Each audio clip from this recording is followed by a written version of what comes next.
దాని మీద గతం ఎలక్షన్ లో మనం ప్రజల ముందు పెట్టాం. ఈ యొక్క వైఎస్ఆర్సీపీ వాడిన మాటలు అప్పట్లో అనిల్ కుమార్ యాదవ్ గాని, బోరుగడ్డ అనిల్ గాని, నందిగామ సురేష్ గాని, రోజా గాని, పేర్ని నాని గాని, ద్వారంపూడి చంద్రశేఖర్ రెడ్డి గాని, ఎవరైతే సో కాల్డ్ లీడర్ల వైఎస్ఆర్సీపీలో ఉన్నారో వీళ్ళ వాడిన భాషని ప్రజల ముందు పెడితే వీళ్ళని 11 సీట్లకి పరిమితం చేసిన విషయం అందరికీ తెలుసు. 151 నుంచి 11 సీట్లకు పరిమితమైందంటే వీళ్ళకి ఎందుకు పరిమితం చేశారో ఒకసారి ఆలోచించుకోవాలా. ఏంటి నువ్వేం బటన్ నొక్కాం అని ప్రజల్లోకి వెళ్ళినప్పుడు ప్రజలు ఎందుకు బటన్ నొక్కింది చూడలేదు, మీ భాషను ఎందుకు పట్టించుకున్నారు? మీ భాష అంత దారుణంగా ఉంది కాబట్టి మీకు 11 సీట్లు వచ్చి పడిపోయింది. మీరు అన్నట్టు ఇంతకుముందు కేవలం కొంతమంది నాయకుల ప్రెస్ మీట్లు, కొంతమంది నాయకుల స్టేట్మెంట్ల వల్ల ఈ రోజు దాదాపు 100 సీట్లు పోగొట్టుకున్నది గతంలో వైఎస్ఆర్సీపీ పార్టీ. మేము ప్రతి డిబేట్ లో కూడా, పబ్లిక్ మీటింగ్ లో కూడా వీళ్ళ భాష గురించి మేము ప్రజల ముందు పెట్టాం. ఇట్లాంటి నాయకులు మనకు అవసరమా అని పెడితే ప్రజలు దాన్ని నమ్మారు.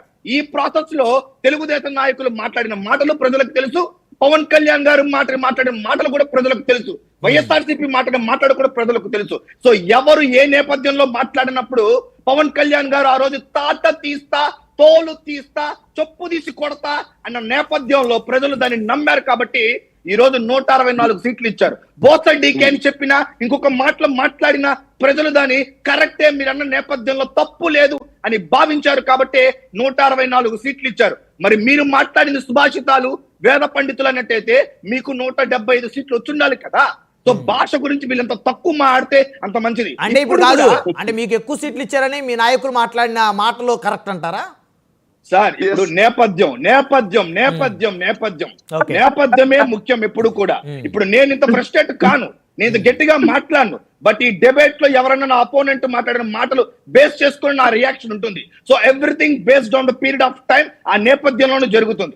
దానే ప్రజలు గమనిస్తా ఉంటారు. ఆ రోజు డైమండ్ రాణి అని చెప్పినప్పుడు ఆ ఒక్క విషయాన్ని మాత్రమే ప్రస్తావించినప్పుడు అంతకుముందు మేడం గారు ఏమన్నా పవన్ కళ్యాణ్ గారి గురించి ఏమన్నా మంచి విషయాలు ఏమైనా చెప్పారా, లేదు శ్లోకాలు ఏమైనా చెప్పారా, లేదు వేద మాత్రాలు ఏమైనా చెప్పారా?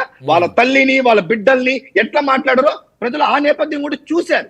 సో ఎవరన్నా మాట్లాడేది నేపథ్యమే చూస్తారు. నేను దానికే కన్ఫైన్ అవుతాను. సో ఆ రోజు ఆ నేపథ్యంలో మాట్లాడితే వాళ్ళు అలా కొట్టారు. ఇప్పుడు నేను అంటున్నాను, ఇప్పుడు కూడా వీళ్ళ ఫ్రస్ట్రేషన్ పీక్స్ లోకి వెళ్ళి బయటకు వచ్చినప్పుడు వ్యక్తిగతంగా ఏ రాజకీయ నాయకుడు అన్నా కానీ, ఏ వైఎస్ఆర్సీపీ ఎమ్మెల్యే కానీ, మాజీ ఎమ్మెల్యే కానీ, ఎవరన్నా కానీ ఈ రోజు తెలంగాణ చూసి నేర్చుకోవాలి సార్. నిజంగా చెప్పాలంటే ఒక ప్రతిపక్షం ఎలా ఉంటుందో. ఎందుకంటే ఒక బనకచర్ల ప్రాజెక్ట్ అంటారు, లేకపోతే కాళేశ్వరం ప్రాజెక్ట్ అంటారు, డిబేట్లు అంటారు, చర్చక్రమం చెప్తారు. ఇక్కడ ఒక్కడికి సబ్జెక్ట్ మాట్లాడే సబ్జెక్ట్ లేదు. ఏది మాట్లాడాలో చేత కాదు, ఏమి చెప్పాలో చేత కానప్పుడు ఏమవుతుంటే డెఫినెట్లీ పర్సనల్ లైఫ్స్ మీదకి వెళ్తారు. ఈ రోజు మీరు చూసినట్టయితే నెల్లూరులో అంత పెద్ద సీనియర్ లీడర్స్ ని మీరు స్టేజ్ మీద అలా మాట్లాడతా అంటే వెనకున్నటువంటి మాజీ ముఖ్యమంత్రులు కూడా నవ్వుకుంటా ఉన్నారు.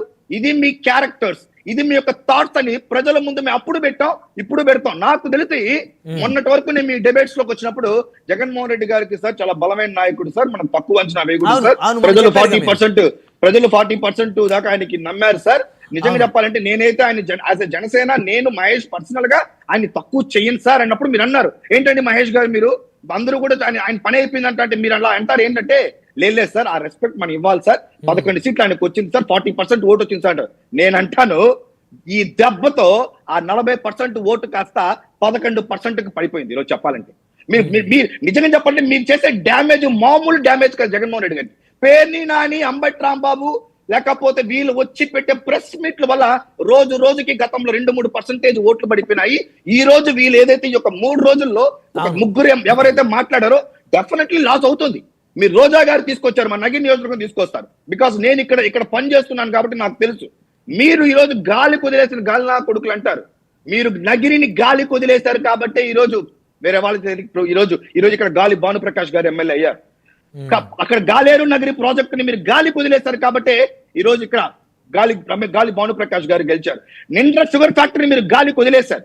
కోతల నగరం సార్, కోతల నగరం ఇంత మాట్లాడుతుంది మేడం కదా. కోతల నగరం విజయపురం మండలంలో ఏపీఐసిసి చైర్మన్ గా పనిచేసిన ఈమె ఒక్క సంస్థ కూడా తీసుకురాలేదు, ఒక్క కంపెనీ కూడా తీసుకురాలేదు. అందుకే గాలి కుదిలేసింది కాబట్టి ఏపీ ఆ యొక్క కోతల నగరం ప్రాజెక్ట్ గాలి కుదిలేశారు కాబట్టి ప్రజలు ఈ రోజు మిమ్మల్ని 45,000 ఓట్లు తో మిమ్మల్ని ఓడించి ఈ రోజు తెలుగుదేశం పార్టీ గాలి భానుప్రకాష్ గారిని గెలిపించారంటే అర్థం చేసుకోవాలా.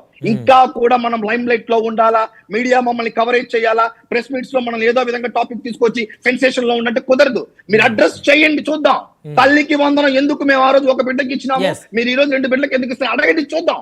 వీళ్ళకి సబ్జెక్ట్ లేదు, పాడు లేదు. ఈ రోజు ఏం మాట్లాడతారు సార్? అతను జ్వరం, ఆయన ఎవరు, జక్కంపూడి రాజా ఏంటి 2 చోట్ల తంతే భీమవరం, ఎక్కడ పిఠాపురంలో పడ్డారా?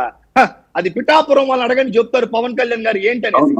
మొన్నటికి మొన్న 1290 కోట్ల రూపాయలతో ఈ రోజు డిప్యూటీ సీఎం అనేది ఆంధ్ర రాష్ట్రంలో కాదు, భారతదేశంలో ఒక బ్రాండ్ తీసుకొచ్చినటువంటి వ్యక్తి పవన్ కళ్యాణ్ గారు.